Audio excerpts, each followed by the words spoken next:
Sydney வெளிச்சங்களுக்கு பஞ்சமில்லாத நகரம். ஆனால் அர்ஜுன் மற்றும் தியாவின் அந்த சின்னஞ்சிறு அபார்ட்மெண்டிற்குள் இன்று இருள் படர்ந்திருந்தது. ஒரு காலத்தில் காதலால் நிறைந்திருந்த அந்த வீட்டின் சுவர்கள் இன்று வெறும் ஈகோ மற்றும் வேலைப்பளுவின் சத்தங்களை மட்டுமே கேட்டுக் கொண்டிருந்தன. அர்ஜுன் ஒரு சாப்ட்வேர் இன்ஜினியர், தியா ஒரு இன்டீரியர் டிசைனர். இருவரும் ஒரு வருடத்திற்கு முன்பு ஒருவரை ஒருவர் உயிருக்குயிராக காதலித்து இந்த லிவிங் வாழ்க்கையை தொடங்கினார்கள். ஆரம்ப நாட்களில் அந்த வீட்டின் ஒவ்வொரு மூலையிலும் அவர்களின் சிரிப்பு சத்தம் எதிரொலித்தது. ஒரு நிமிடம் கூட பிரியாமல் இருந்தவர்கள் அவர்கள். ஆனால் காலம் மாறியது. அர்ஜுனின் புதிய ப்ராஜெக்ட் மற்றும் தியாவின் பிஸியான ஆர்டர்கள் அவர்களுக்கு இடையே ஒரு கண்ணுக்கு தெரியாத சுவரை எழுப்பின. இப்போது இருவரும் ஒரே மெத்தையில் படுத்திருந்தாலும் ஒருவருக்கொருவர் பேசிக்கொள்ள வார்த்தைகள் இல்லை. மௌனம் மட்டுமே அங்கே ராஜ்யம் செய்தது. அந்த மௌனம் எப்போது வேண்டுமானாலும் உடையலாம் என்ற நிலையில் இருந்தது. அன்று இரவு 11 மணி. அறை முழுவதும் ஏசியின் குளிர்ச்சி பரவி இருக்க, அர்ஜுன் சட்டை இல்லாமல் வெறும் ஷார்ட்ஸ் மட்டும் அணிந்து மெத்தையில் சாய்ந்து லேப்டாப்பில் வேலை செய்து கொண்டிருந்தான். மங்கலான வெளிச்சத்தில் அவரது முகம் தீவிரமாக இருந்தது. ஆனால் மனதுக்குள் தியாவின் நினைவுதான் ஓடிக்கொண்டிருந்தது. சரியாக அந்த நேரத்தில் தியா அலுவலகம் முடிந்து அறைக்குள் நுழைந்தாள். ஒரு வார்த்தை கூட பேசாமல் தன் பேக்கை வீசிவிட்டு பாத்ரூம் சென்றாள். முகம் கழுவிவிட்டு வந்தவள் அர்ஜுன் அங்கேயே இருப்பதை பற்றி கவலைப்படாமல் அவனுக்கு முன்பாகவே உடையை மாற்றத் தொடங்கினாள். ஒரு கருப்பு நிற ஸ்லீவ்லெஸ் டாப் மற்றும் குட்டியான ஷார்ட்ஸை அணிந்து கொண்டாள். அவளது அந்த தோற்றம் அர்ஜுனின் கவனத்தை முழுமையாக சிதறடித்தது. அவன் லேப்டாப்பை ஓரமாக வைத்துவிட்டு சட்டென்று தியாவின் இடையே பற்றி தன் பக்கம் இழுத்தான். அவளது இதழ்களில் ஆழமாக முத்தமிட்டு, இன்னைக்கு நாம முன்னாடி மாதிரி ஒன்னா இருக்கலாமா? உன் வாசம் என்னை என்னவோ பண்ணுதுடி என்று அவளது கழுத்தில் முகம் புதைத்து கெஞ்சினான். தியாவும் அவனது தீண்டலில் கரைந்து போனாள். ஆனால் திடீரென ஏதோ நினைவுக்கு வந்தவளாக அவனை தள்ளினாள். சரிடா, ஆனா கரெக்டா 12 மணிக்குள்ள என்னை விட்றணும். ஒரு முக்கியமான ஃபாரின் கிளையண்ட் மீட்டிங் இருக்கு என்றாள். அர்ஜுன் அதிர்ச்சியில் உறைந்து போனான். 12 மணிக்கு என்னடி கிளையண்ட்? உனக்கு என்னை விட அந்த மீட்டிங் தான் முக்கியமா என்று கத்தத் தொடங்கினான்.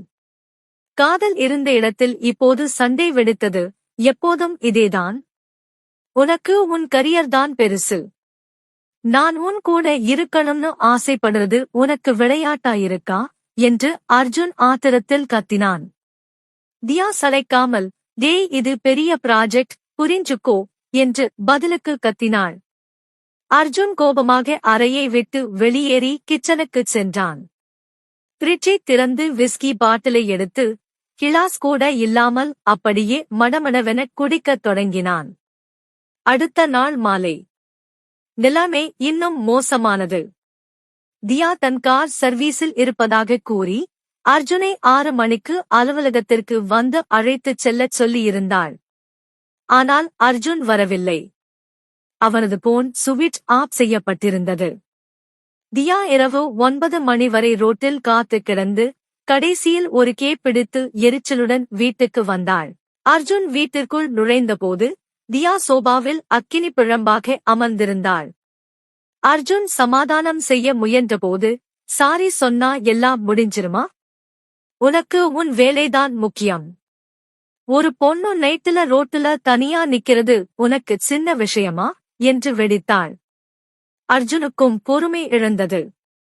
நிறுத்துடி, நானும் மனுஷன்தான்.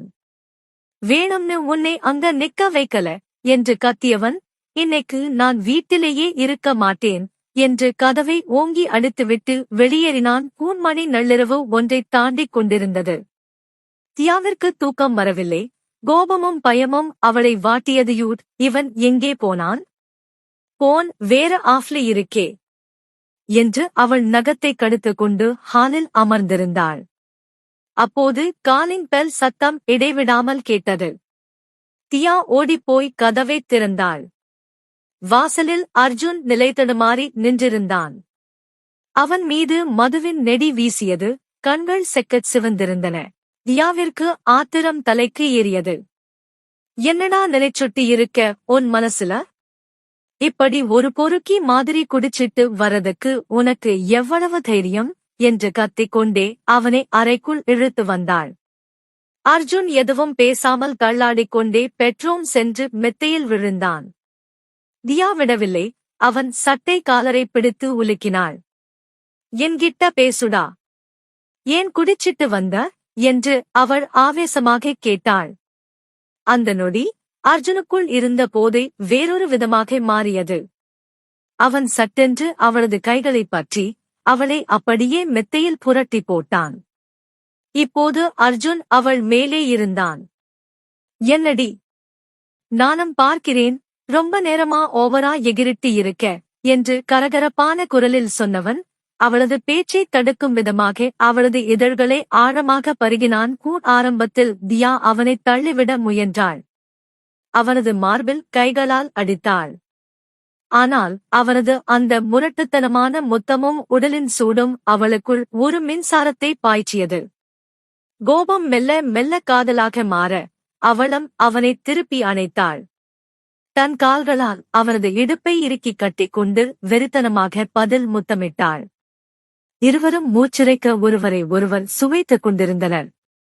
தியா அவரது போதை கலந்த முகத்தை பார்த்து தழுதழுத்த குரலில் மீண்டும் சண்டையிட்டாள். உனக்கு என்னை விட உன் வேலைதான் முக்கியம். நான் செத்தா கூட உனக்கு கவலை இல்லேடா என்று அவள் கண்கள் கலங்க கேட்டாள். அர்ஜுன் அவளது இதழ்களோடு இதழ் வைத்தபடி, இல்லடி, நீதான் என்னை இப்போதெல்லாம் கவனிக்கிறதே இல்லை. எப்பவும் வேலை வேலைன்னு நீதான் ஓடுற. எனக்கு நீ மட்டும்தான் முக்கியம் என்று ரகசியமாகச் சொன்னான். அவனது மூச்சுக்காற்று அவள் கழுத்தில் படர தியாவிற்கு மூச்சடைத்தது.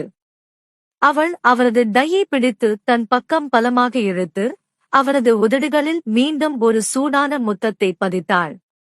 அர்ஜுன் அவளது ஆடையின் தடையை நீக்க அந்த பெட்ரூமின் ஏசி குளிர்ச்சி மறைந்து இருவரின் உடல் சூடும் அந்த அறையை அனலாக மாற்றியது.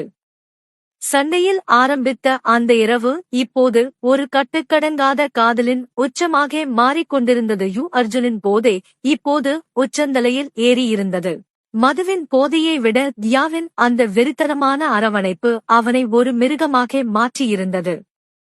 அவன் அவளது உடலோடு உடலாக பின்னி பிணைந்து தனது முழு வேகத்தையும் அவளிடம் காட்டத் தொடங்கினான்.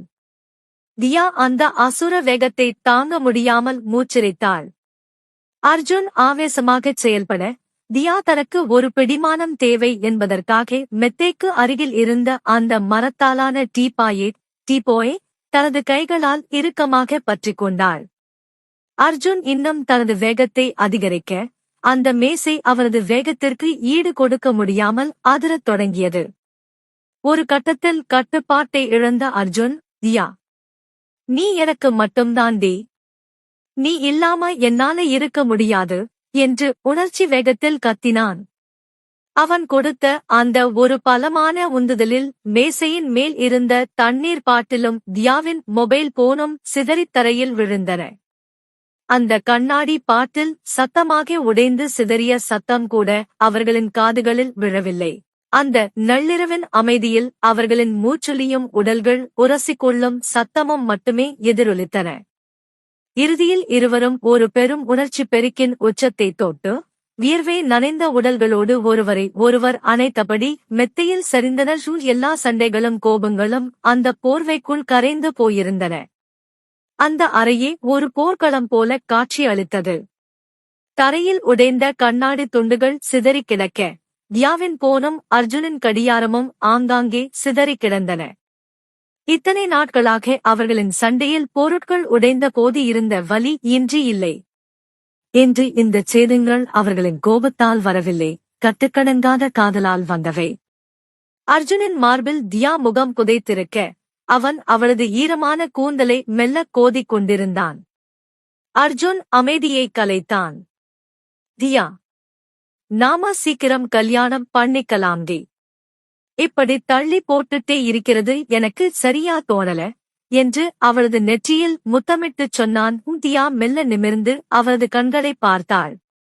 ஒரு மெல்லிய சிரிப்புடன், கல்யாணம் பண்ணிக்கலாம்தான். ஆனா எனக்கு ஒரு கண்டிஷன் என்றாள். என்னடி என்று அவன் வியப்புடன் கேட்க, கல்யாணத்துக்கு அப்புறமும் நான் இதே மாதிரி அடிக்கடி சண்டை போடுவேன். ஆனா நீ இப்ப பண்ணியே இதே மாதிரிதான் என்னை சமாதானப்படுத்தணும். கோபப்பட்டு வெளிய போகக்கூடாது. இப்படித்தான் அடிச்சு பிடிச்சு என்னை பணிய வைக்கணும் என்று குறும்பாகச் சொன்னாள். அர்ஜுன் பலமாகச் சிரித்தான். அவளை இன்னும் இறுக்கமாக அணைத்துக் கொண்டு, அப்படியா மேடம்? இப்படித்தான் சமாதானப்படுத்தணும்னா நான் தினமும் உன் கூட சண்டை போடுவேண்டி. எனக்கும் அது வசதியாத்தான் இருக்கு என்று சொல்லிக்கொண்டே அவளது கழுத்தில் மீண்டும் ஒரு முத்தத்தை பதித்தான். அந்த இரவு அவர்களின் வாழ்க்கையில் ஒரு புதிய அத்தியாயத்தை தொடங்கி வைத்தது. வேலை, ஈகோ, நேரமின்மை என எல்லாம் இருந்தாலும் இறுதியில் அவர்களின் காதல் அனைத்தையும் முறியடித்து அந்த அறையில் மீண்டும் ஒரு சொர்க்கத்தை உருவாக்கியது.